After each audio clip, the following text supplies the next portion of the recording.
وستفترق أمتي على 73 فرقة كلهم في النار إلا فرقة واحدة قالوا ومن هم يا رسول الله قال ما أنا عليه وأصحابي ما أنا عليه وأصحابي أو كما قال عليه الصلاة والسلام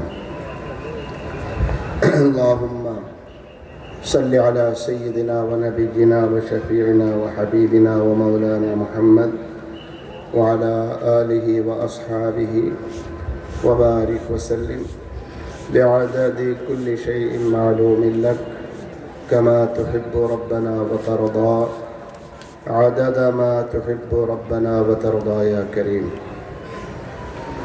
বরুড়া উপজেলা আহলে সুন্নাত ওয়াল জামাত পরিষদের উদ্যোগে আয়োজিত আজকের এই সিরাতুন নবী সম্মেলনের সম্মানিত সভাপতি মুআজ্জাজ মুহতারাম উলামায়ে কেরাম, সামনে বসা আমার দিনী ভাইয়েরা,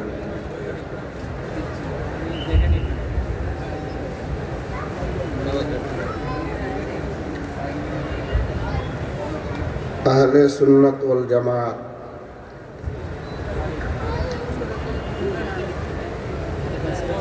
আহলে সুন্নাত ওয়াল জামাত কারা?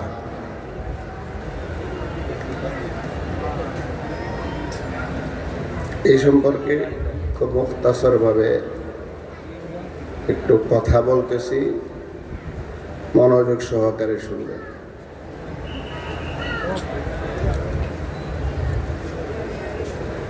মহাজগতের সব কিছুর মালিক আল্লাহ রাব্বুল আলামিন।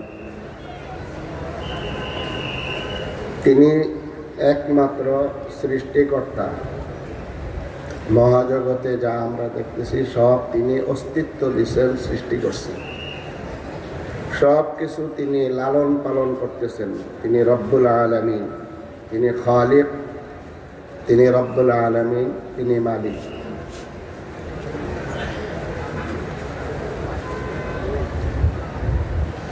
সৃষ্টি জগৎ কিভাবে চললে ভালো থাকবে স্রষ্টাই ভালো জানেন। তাই রব্বুল আলামিন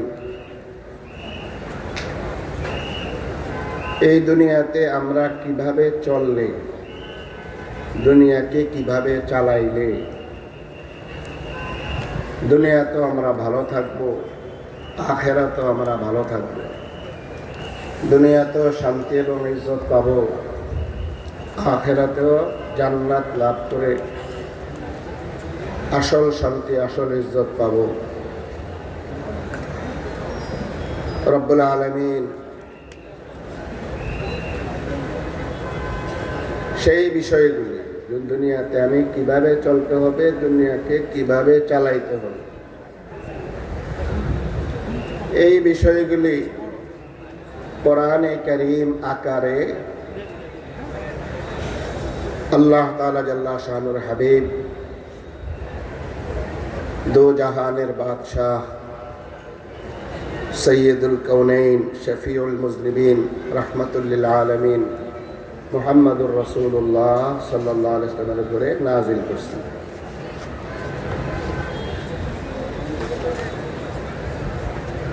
কোরআনে কারীম আরবি ভাষায় নবী সাল্লাল্লাহু আলাইহি ওয়াসাল্লামের জামানা হইতে কিয়ামত পর্যন্ত সারা বিশ্বের সব অঞ্চলের, সব বর্ণের, সব ভাষার, সব মানুষের জিন্দেগির সর্ববিষয়ে নিজে কিভাবে চলবে, দুনিয়াকে কিভাবে পরিচালিত করবে, চালাইবে, দুনিয়াকে কিভাবে ব্যবহার করবে, সব কিছুই কোরআনে কারীমের মধ্যে আছে। এই সব কিছু আল্লাহ তাআলা সংক্ষিপ্তভাবে যে কোরআনে কারীমে দিয়েছেন বুঝতে হবে। তো এই বুঝাইয়া দেওয়ার জন্য নবী মুহাম্মদুর রাসূলুল্লাহ সাল্লাল্লাহু আলাইহি ওয়াসাল্লামের উপরে নাযিল করছেন। তিনি ইচ্ছা করলে কুদরতিভাবে প্রত্যেকের মাতৃভাষায় নিজ নিজ হাতে দিতে পারতেন, দিলে প্রত্যেকে নিজের সুবিধা মতন বোঝার চেষ্টা করতো, ব্যাখ্যা দেওয়ার চেষ্টা করত। আজকে সকালে একরকম ব্যাখ্যা দিত স্বার্থের অনুকূলে, বিকাল হইতে দেখা গেল যেটা স্বার্থের প্রতিকূলে চলে গেছে আরেকটা ব্যাখ্যা দিতে। এটা হলো মানুষের চরিত্র। এই বিশাল বিষয়গুলি খুব সংক্ষিপ্তভাবে যে কোরআন কারীম আছে এটা বোঝাও সব জায়গায় সবার পক্ষে সম্ভব হয় না। অনেক এজমাল আছে, অনেক ইখতিসার আছে, অনেক উসুল ও জাওয়াবেত আছে। তাই কেউ যেন বুঝতে কষ্ট না হয় এবং বিভ্রান্তির শিকার না হয়, কেউ যেন স্বার্থ অনুযায়ী সুবিধাবাদী ব্যাখ্যা দিতে না পারে।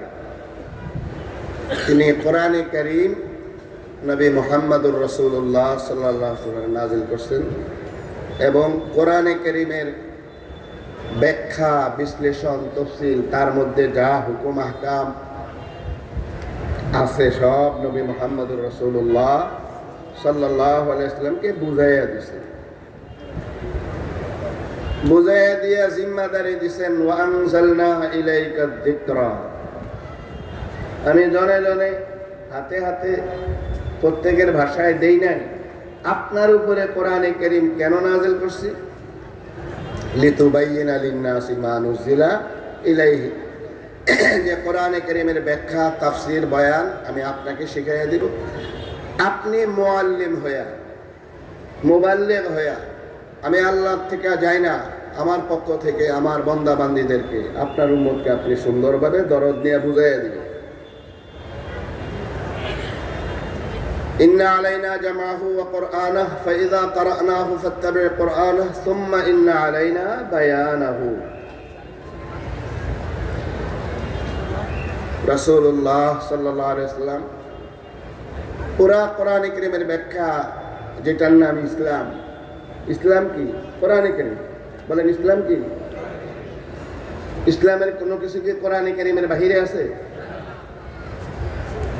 তো কোরআনে কারীম, পুরা কোরআনে কারীম তথা পুরা ইসলাম নবী মুহাম্মদ, নবীজি সাল্লাল্লাহু আলাইহি ওয়াসাল্লাম, মুহাম্মদুর রাসূলুল্লাহ সাল্লাল্লাহু আলাইহি ওয়াসাল্লাম 23 বছরের নবুয়তের জিন্দেগিতে নিজের কথার মাধ্যমে মৌখিকভাবে দরদ নিয়ে মৌখিকভাবে বুঝাইছে সাহাবায়ে কেরামদের।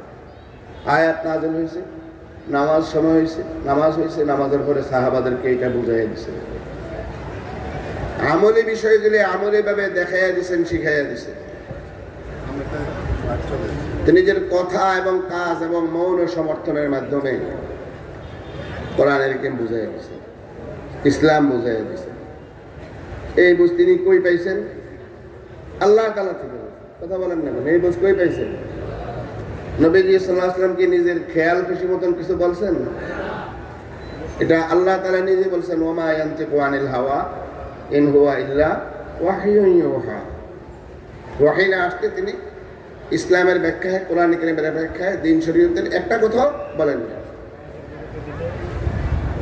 এই 23 বছরের জিন্দেগিতে কোরআন কারীমের যেই ব্যাখ্যা আল্লাহ তাআলা নবী সাল্লাল্লাহু আলাইহি ওয়াসাল্লামকে বুঝাইয়া দিয়েছেন, যেটা তিনি সাহাবায়ে কেরামদেরকে বুঝাইছেন, শিখাইছেন, দেখাইছেন, তার কথার মাধ্যমে, কাজের মাধ্যমে, তাকরীর মানে মৌন সমর্থনের মাধ্যমে, এটার নামে হাদিস।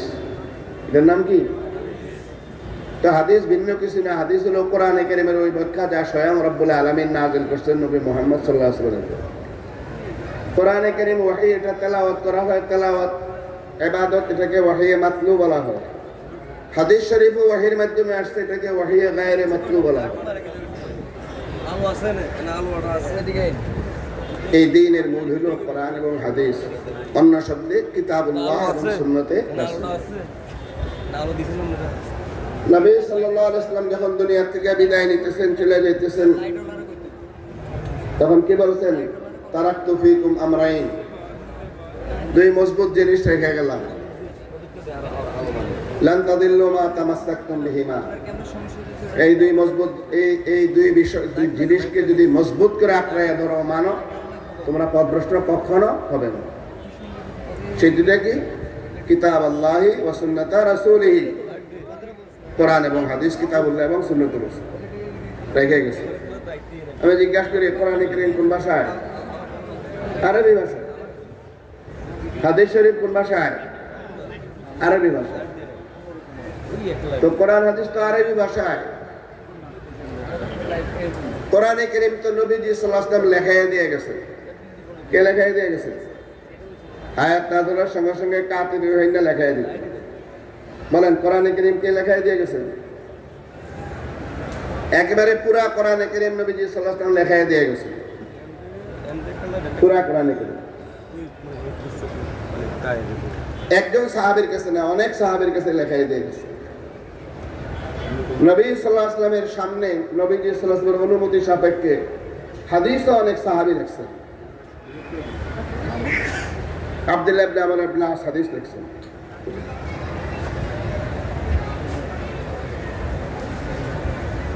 তো এখন এই কোরআন ও আরবি ভাষায়, হাদিস ও আরবি ভাষায় বুঝা লাগবে না, কথা বলেন না কেন? দুনিয়ার সব মানুষ কি আরবি ভাষায় কথা বলে? তাদের মাতৃভাষা আরবি? অল্প কিছু মানুষের ভাষা আরবি। এই অনারবরা বুঝতে হবে। এবং আরবি হইলে কি বাস আরবি মাতৃভাষা হইলে কি বুঝে যাবে? আপনারা কি কবি নজরুলের সব কবিতা সাধারণ মানুষ বুঝে পারত? এখানে তৃতীয় একটা বিষয় আছে, যে কোরআনে কারীম এবং হাদিস শরীফ মানবো, একটু বুঝতে হবে। এখানে হলো মূল টার্নিং পয়েন্ট। এখান থেকে মোড় ঘুরে যায় হকের দিকে, বাতিলের দিকে। যে কোরআনে কারীম বুঝবো, মানবো, হাদিস শরীফ বুঝবো, মানবো, কোরআন হাদিস বুঝবো এবং মানবো। এখন বুঝবো যে কি নিজে নিজে বুঝবো না কিভাবে বুঝবো? আমি মেহনত করে যে কোরআন হাদিস বুঝবো, কিভাবে বুঝবো? খুব ভালো করে ইয়াদ রাখেন, রাসূলুল্লাহ সাল্লাল্লাহু আলাইহি ওয়াসাল্লাম, সাহাবায়ে কেরাম, আরবের বিশাল এক ভূখণ্ডের সব জনগোষ্ঠী, তৎকালীন আরবের সমস্ত জনগোষ্ঠী মুসলমান হয়েছে সাহাবী। এই সাহাবায়ে কেরামের সামনে কোরআনে কারীমের শব্দগুলি আর হাদিস শরীফের শব্দগুলি রেখে গেছে না, ওনাদেরকে তার ফাহাম আর সমঝ আর বুঝ দিয়া গেছে কি দিয়া যায় নাই? আল্লাহু আকবার। এই কথাটা আমাদের ইয়াদ রাখতে হবে, বুঝতে হবে ভালো করে। রাসূলুল্লাহ সাল্লাল্লাহু আলাইহি ওয়াসাল্লাম কোরআনে কারীম এবং হাদিস শরীফ খালি শব্দগুলি রেখে গেছেন তা না, লক্ষাধিক সাহাবায়ে কেরামকে পুরা কোরআনে কারীম, সমস্ত হাদিস তথা ইসলাম, দ্বীন, শরীয়ত বুঝাইয়া দিয়ে গেছেন। কোন বুঝানি? যা তিনি আল্লাহ পাক জাল্লা শানুর পক্ষ থেকে বুঝছেন। বিদায় হজের ভাষণে তিনি পরিষ্কারভাবে এটা সাহাবায়ে কেরাম থেকে সাক্ষ্য নিছেন, আলা হাল বাল্লাগতু, আমি কি পৌঁছাইছি কিনা? তো নবী সাল্লাল্লাহু আলাইহি ওয়াসাল্লামের দায়িত্ব কি ছিল? শুধু শব্দগুলি পৌঁছায় দেওয়া? নবীজির দায়িত্ব কি ছিল? হুয়াল্লাযী বাআসা ফিল উম্মিয়্যিনা রাসূলাম মিনহুম ইয়াতলু আলাইহিম আয়াতিহি ওয়া ইউযাক্কিহিম ওয়া ইউআল্লিমুহুমুল কিতাবা ওয়াল হিকমা। কোরআনে কারীমের শব্দের হেফাজতের জন্য তার বিশুদ্ধ তেলাওয়াত এবং হিফজ, এটা একটা দায়িত্ব। ওয়া ইউযাক্কিহিম, পুরা ইসলামকে আমলি ভাবে মানা, এটা তাজকিয়া, প্রথম ধাপ, এটা আরেকটা দায়িত্ব। ইলম ও হিকমত, মানে পুরা দ্বীন শরীয়ত বুঝাইয়া দেওয়া, এটা আরেকটা দায়িত্ব। এই সবগুলি পৌঁছাইয়া দিলেই নবীজির পৌঁছানো হবে। আলা হাল বাল্লাগতু, আমি কি পৌঁছাইছি? কি পৌঁছাইছি?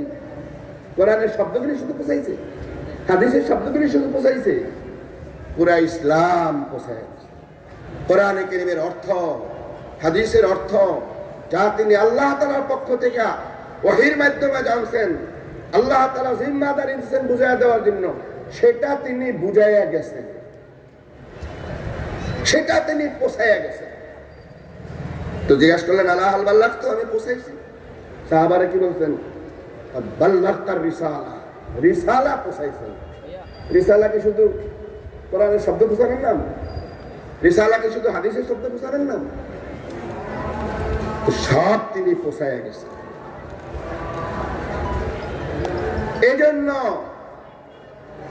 ভালো করে বুঝতে হবে, যেই সাহাবাদেরকে, যেই সাহাবাগণ নবীজি সাল্লাল্লাহু আলাইহি ওয়াসাল্লামের সরাসরি ছাত্র, আল্লাহ তাআলা ওনার শিষ্য হওয়ার জন্য, সাহাবা হওয়ার জন্য নবীজি সাল্লাল্লাহু আলাইহি ওয়াসাল্লামের সাহাবী হওয়ার, শাগরিদ হওয়ার, ছাত্র হওয়ার যোগ্যতা দিয়ে তাদেরকে সেই জমানায় পয়দা করছেন।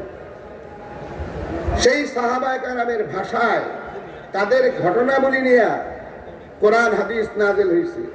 সেই কোরআন হাদিস স্বয়ং সাহেবের রিসালাত নবী মুহাম্মদুর রাসূলুল্লাহ সাল্লাল্লাহু আলাইহি ওয়াসাল্লাম সাহাবায়ে কেরামদেরকে বুঝাইয়া গেছেন, পৌঁছাইয়া গেছেন, পৌঁছাইয়া স্বীকারোক্তি নিছেন। এখন আপনাদের বিশ্বাস কি সাহাবায়ে কেরাম ইসলাম, কোরআন এবং হাদিস, দ্বীন এবং শরীয়ত, মারিফত, তরিকত যাই বলেন এগুলা নবীজি সাল্লাল্লাহু আলাইহি ওয়াসাল্লাম থেকে 16 আনা বুঝা রাখছে কি রাখে নাই? কেউ যদি বলে সাহাবায়ে কেরাম পরিপূর্ণরূপে ইসলাম, দ্বীন, শরীয়ত, কোরআন, হাদিস বুঝা রাখে নাই, তাহলে রাসূলুল্লাহ সাল্লাল্লাহু আলাইহি ওয়াসাল্লামের উপরে ইলজাম তিনি বুঝাইয়া জান নাই, বলেন নাউযুবিল্লাহি মিন যালিক। কেউ যদি এই কথা মনে করে যে নবীজি সাল্লাল্লাহু আলাইহি ওয়াসাল্লামের দ্বীনের কোনো একটা অংশ বুঝান নাই, তার ঈমান থাকবে? তাহলে এটা আমাদের ঈমান। অবশ্যই নবীজি সাল্লাল্লাহু আলাইহি ওয়াসাল্লাম দরদ দিয়ে সব বুঝাইয়া গেছেন। সব যখন তিনি বুঝাইছেন অবশ্যই সাহাবায়ে কেরাম বুঝে নিছেন। এই জন্য আমার ভাইয়েরা, সাহাবায়ে কেরামের পরবর্তীতে সাহাবায়ে কেরামের মাধ্যম ছাড়া নিজে নিজে দিন বুঝা অন্য কোন সূত্রে বুঝার কোন সুযোগ আছে? সুযোগ নেই। সাহাবায়ে কেরাম যেই মাসালাত ঐক্যবদ্ধ, ইজমা সাহাবাদের হয়েছে, এখান থেকে ভিন্ন মত আপনি করতে পারবেন না, পারলেন ইসলামের থেকে খারিজ। সাহাবায়ে কেরামের কোনো আমলি মাসালা নেই, আকীদাগত মাসালা নিয়ে সাহাবাদের মধ্যে কোনো মাসালাত মতানৈক্য নাই, সব এক ইজমা। আমলি কোনো মাসালা নিয়ে